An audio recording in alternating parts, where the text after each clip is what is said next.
के। अच्छा, एक और चीज़ बताऊँ मैं आपको, अगर तो आप इवन अपने नंबर जो दिखा रहे हैं ना, अगर वो भी दिखा दें, जो जो आप तो अपने हिसाब से वो नंबर दिखाएंगे जो आपके बेस्ट है। अगर आप वो वाले नंबर्स भी दिखाएंगे ना, तो भी उसमें जो कुछ लोग क्लेम करते हैं ना कि हम 80% हैं, 90% हैं, वो दावा धरा का धरा रह जाएगा। वैसे मैं हर बार जो वीकली नंबर्स आते हैं उनमें जाता नहीं हूँ बहुत ज़्यादा, क्योंकि मेरा एक कुछ अलग बिलीफ सिस्टम है, मैं उसमें ज़्यादा इसके लिए बहुत ज़्यादा उसमें कूदता नहीं हूँ। लेकिन जो मैं मेरी टीम को बार बार बोलता हूँ कि आप अपना काम करिए और आप बहुत अच्छा काम कर रहे हैं, और ये हमारे व्यूअर्स को पता है, और पूरी टीम मेहनत के साथ काम कर रही है। उनको मैं बार बार इसलिए कह रहा हूँ कि आपने बहुत अच्छा काम करा, और सैटरडे को जो हमारे ये नंबर्स हैं वो यही दिखा रहे हैं, और नॉइज़ को इग्नोर करके बस अपना काम अच्छे से करिए।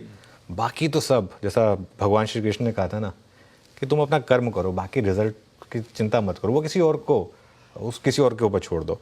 तो अब बस अपना काम करिए और बाकी चीज़ें भूल जाइए। और बहुत शानदार हमारी टीम है, और सब ने इतना अच्छा काम किया, और हमारे व्यूअर्स ने जितना प्यार देना सैटरडे को, मैं बता नहीं सकता कितना। हमको जो फीडबैक आ रहा था सैटरडे को हमारे शोज़ को लेकर, वो बता रहा था ये नंबर्स हैं ये हवा में नहीं आए। एक चीज़ और ऐड कर दूँ वैसे मैं, ये जो हमारा नंबर है ना, ये इससे भी ज़्यादा हो सकता था।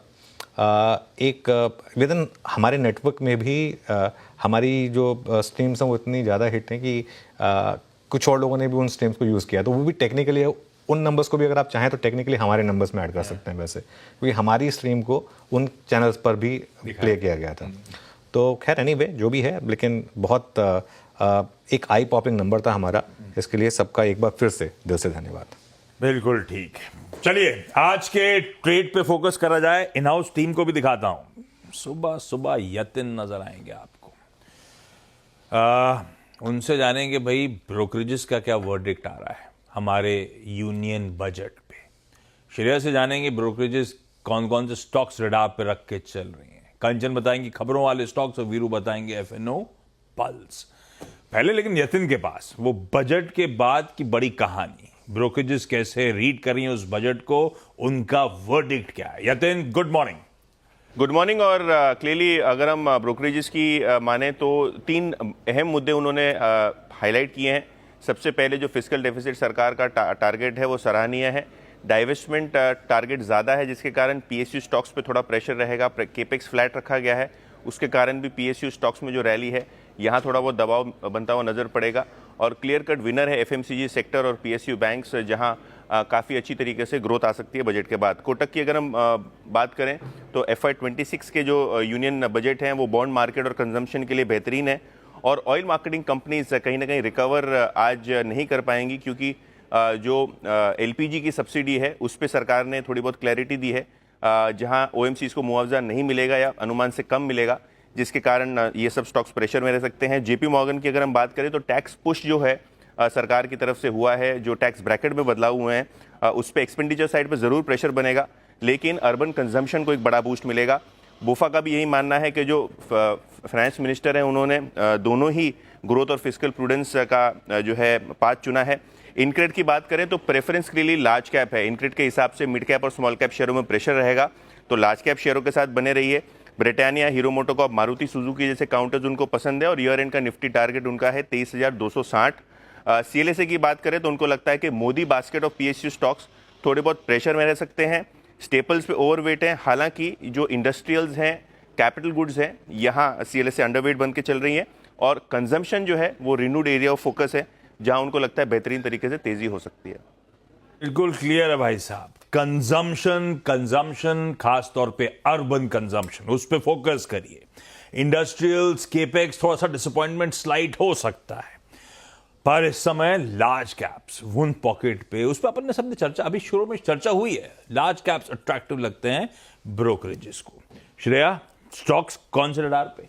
जी सर, स्टॉक्स और सेक्टर्स इनफैक्ट मैं ब्रॉडली बताऊंगी कौन सा रडार पे है। देखिए, गोल्डमैन ने ऑटो सेक्टर को रडार पे रखा है, और उनका मानना है कि बजट इस बार का टू व्हीलर सेगमेंट और अफोर्डेबल कार्स के लिए काफ़ी शानदार रहा है।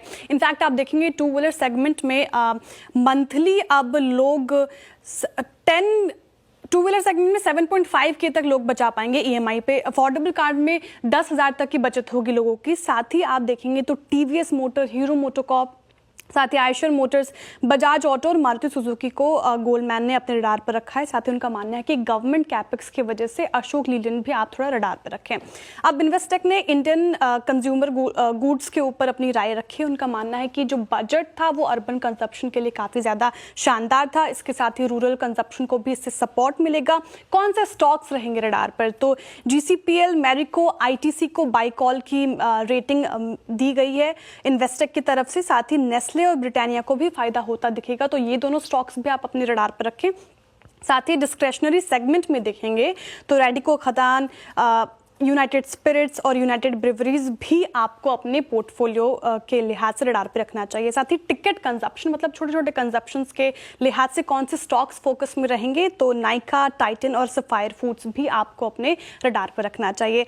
अब जेफरीज ने OMCs के ऊपर रिपोर्ट निकाली है। उनका मानना है कि LPG सब्सिडी बजट के मुताबिक 69% भार OMCs पर पड़ेगा। साथ ही OMCs के मार्केटिंग प्रॉफिट पर सरकार के सीमा लगाने के संकेत है। साथ ही इसके अलावा अगर आप देखेंगे तो ऑटो फ्यूल मार्जिन के फायदे से LPG नुकसान का असर थोड़ा घटता हुआ नजर आएगा। क्रूड कीमतें बढ़ी तो OMCs के प्रॉफिट को लेकर अनिश्चितता बढ़ जाएगी, और क्रूड कीमतें बढ़ी तो ऑटो फ्यूल मार्जिन भी घटेंगे। कौन से स्टॉक्स फिलहाल जिसके वैल्यूएशन मल्टीपल मिलेंगे, उसमें है BPCL, HPCL और IOCL को आपको रडार पर रखना है।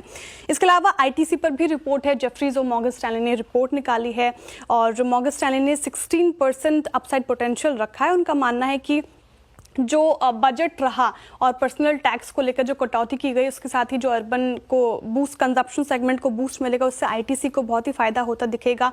इसके अलावा बिजनेस फंडामेंटल के साथ कंपनी की स्टेबल ग्रोथ काफी ज्यादा अच्छी है, तो ITC भी अभी रडार पर रखें आप। रखिए इन स्टॉक्स, इन थीम्स को अपने फोकस में। कंचन, रिजल्ट्स तो खैर ज्यादा थे नहीं, आरती इंडस्ट्रीज एक इंपॉर्टेंट है। कैसे लग रहे हैं नंबर्स? जी, नंबर्स हमें ठीक ठाक देखने को मिल रहे हैं सीक्वेंशियल बेसिस पे देखें तो, लेकिन वायर बेसिस पे यहाँ पे हमें एक भारी गिरावट देखने को मिली है। नेट प्रॉफिट में करीबन 63% का सीधा सीधा कट आता हुआ दिखाई दिया है। हालांकि जो रेवेन्यू है उसमें स्लाइट अप मूवमेंट हमें देखने को मिला, लेकिन अगेन जो एबिटा है कंपनी का और जो मार्जिन है वो यहाँ पे हमें कॉन्ट्रैक्ट होते हुए दिखाई दिए हैं। बेसिकली जो कंपनी की हायर फाइनेंस कॉस्ट है और जो बढ़ते हुए एक्सपेंसेस है उसका सीधा सीधा हमें रिफ्लेक्शन कंपनी के एबिटा में और मार्जिन में आता हुआ दिखाई दिया है। लेकिन EBITDA again I am telling कि सीक्वेंशियल बेसिस पे यहाँ पे एक अच्छी खासी ग्रोथ देखी गई है, और जो वॉल्यूम्स की बात करी जाए तो वहाँ पे भी हमें एक स्टेबल साइड देखने को मिली है। कंपनी के एक्सपोर्ट्स में भी हमें एक अपसाइड देखने को मिला है, और डोमेस्टिक वॉल्यूम यहाँ पे हमें फ्लैट देखने को मिली है। कॉस्ट एफिशिएंसी, प्रोडक्ट डाइवर्सिफिकेशन और जियोग्राफिक एक्सपेंशन के जरिए जो कंपनी है वो अपने रिस्क को काफी ज्यादा मिटिगेट करती हुई नजर आई है, और कंपनी अपने US, यूरोप और जापान जैसे ग्लोबल मार्केट्स में और भी ज्यादा एक्सपेंशन करने के बारे में सोच रही है। ओके, चलिए तो ये कुछ नंबर्स एक काम करते हैं एक बार। कंचन, ऑटो सेल्स अभी तो खैर कंपनी भी बजट में बिजी थी, इक्का दुक्का नहीं दिए है ना। आ जाएंगे सारे नंबर्स, लेकिन जो आए वो कौन कौन से और कैसे रहे। जी, शुरुआत करते हैं हीरो मोटोकॉर्प के साथ। नंबर्स यहाँ पे हमें अच्छे देखने को मिले हैं। टोटल सेल्स में कंपनी में करीब करीब 2% की हमें बढ़ोतरी देखने को मिली है, लेकिन डोमेस्टिक सेल की अगर Y&Y बेसिस पे बात करी जाए तो ये 2% गिरता हुआ दिखाई दिया है। लेकिन अगेन अगर हम सीक्वेंशियल बेसिस पे देखें तो यहाँ पे हमें एक अच्छी ग्रोथ देखने को मिली है। पिछले महीने जो नंबर उभर के आया था वहाँ से अच्छा खासा इजाफा इस महीने की सेल्स में हमें देखने को मिला है। इनफैक्ट जो एक्सपोर्ट्स है वो भी अपने हायर साइड में बने हुए हैं। 30,495 यूनिट इस टाइम पे कंपनी ने एक्सपोर्ट किए हैं, और जो हीरो के जो EV ब्रांड्स है विदा, और उसमें अच्छा खासा एक पॉजिटिव ट्रैक्शन देखने को मिल रहा है। ग्लोबल बिजनेस की बात करी जाए कंपनी के तो वहां पे अप्रोक्सीमेटली 141% का एक अच्छा खासा हमें मूवमेंट देखने को मिला है। स्पेशली अगर हम बांग्लादेश की बात करें और कोलंबिया की बात करें तो वहां से एक पॉजिटिव आउटलुक दिया जा रहा है। VST टेलर्स के नंबर्स देखे जाएं तो यहाँ पे हमें एक शॉर्टफॉल देखने को मिला है नंबर्स के अंदर। टोटल सेल में करीबन 18% का कट आया है। जो पावर ट्रेलर्स है उसमें भी करीब करीब 19% की कटौती देखने को मिली है, और ट्रैक्टर सेल्स की तरफ नजर डाली जाए तो यहाँ पे भी करीब करीब 5% की कटौती आई है। आयशर मोटर्स जनवरी के महीने में लोगों ने रॉयल एनफील्ड को काफी ज्यादा पसंद किया है, और उसकी सेल्स में करीबन 20% का हमें एक अपसाइड देखने को मिला है। 91,132 यूनिट्स जो है वो रजिस्टर की गई है। इनफैक्ट अगर एक्सपोर्ट्स की बात करी जाए तो वहां पे भी करीब करीब 79% की हमें बढ़ोतरी देखने को मिली है। ठीक बात। आयशर मोटर्स के नंबर्स अच्छे, पर बजट में महंगी वाली या कहें हायर सीसी बाइक्स की इंपोर्ट ड्यूटी रिड्यूस कर दी गई है। हार्ले डेविडसन के फेवर में ऐसा लग रहा है चला गया मामला, पर नंबर्स अच्छे हैं। और आज सारे फिर 4 व्हीलर के, कमर्शियल व्हीकल्स के, बजाज ऑटो वगैरह के सबके नंबर्स अवेटेड होंगे। श्रेया, लेकिन यूपीएल ब्रोकरेज से रडार पे आ रही है, कैसा लग रहा है स्टॉक, क्या व्यू बन रहा है? देखिए सर, यूपीएल पे हमने इतनी बातें कर ली है ना, सभी को पसंद आ रहा है, तो ब्रोकरेजेस को भी पसंद आ रहा है। इन्वेस्टेक ने यूपीएल को सेल से अपग्रेड करके बाय की कॉल दे दी है। टारगेट प्राइस भी बढ़ा दिया है, 450 रुपये प्रति शेयर से 700 रुपये प्रति शेयर कर दिया, यानी कि सीधा 20% का अपसाइड पोटेंशियल इन्वेस्टेक को यूपीएल में नजर आ रहा है। कारण तो ये जिस तरीके से बजट अनाउंसमेंट हुए और कंजप्शन को जैसा बूस्ट मिलेगा, तो यूपीएल रडार पर रखने की सलाह है। साथ ही ग्लोबल मैक्रो डिमांड में रिकवरी के लिए गाइडेंस कंपनी अचीव कर लेगी, ये एक पॉजिटिव ट्रिगर है यूपीएल के लिए। साथ ही कंपनी अब ऑपरेशनल एफिशिएंसी पर भी ध्यान देगी, फोकस वहां पे भी बढ़ेगा, तो इसको रडार पर रखें। साथ ही नेट डेट यानी कर्ज को कम करने पर भी कंपनी का फोकस रहेगा फाइनेंशियल 2025 में, इसलिए यूपीएल बाय की कॉल। इन्वेस्टेक को पसंद आ रहा है 700 के टारगेट्स के साथ। कंचन, बाकी के कौन से स्टॉक्स की न्यूज? जी, शुरुआत करते हैं हम कोल इंडिया के साथ। इनका प्रोडक्शन का डेटा जो है वो आ गया है, लेकिन प्रोडक्शन में हमें एक स्लाइड कट देखने को मिला है। बेसिकली स्लाइड कट नहीं, स्लाइड मूवमेंट हमें देखने को मिला है कि माय बैड, स्लाइड कट देखने को मिला है 0.8% का।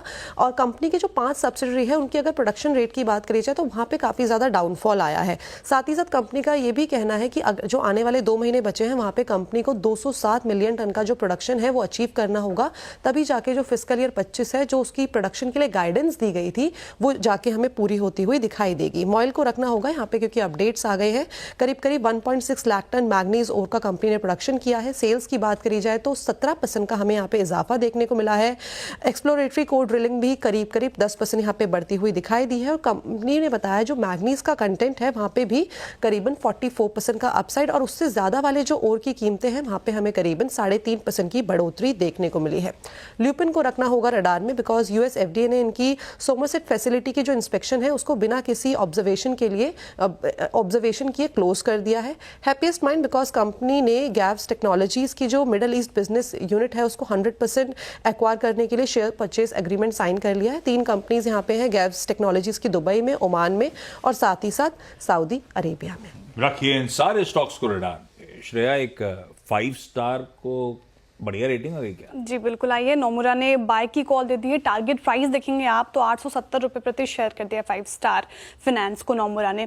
क्या पॉजिटिव है इसके लिए, तो क्रेडिट साइकिल को संचालित करने के लिए अब कंपनी पूरी तरह से तैयार है। हालांकि आप देखेंगे तो एयूएम ग्रोथ थोड़ा मॉडरेट रहा है 25% साल दर साल, लेकिन एसेट क्वालिटी में भी गिरावट देखने को मिली। हालांकि credit cost quarter on quarter basis स्थिर रहा है, स्टेबल रहा है।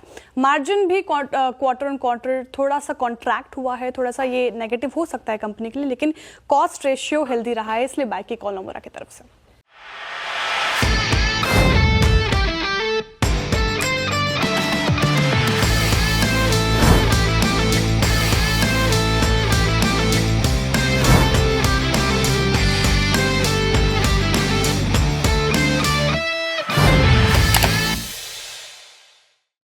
बता दें कि मनी कंट्रोल पर दिए गए विचार एक्सपर्ट्स के अपने निजी विचार होते हैं।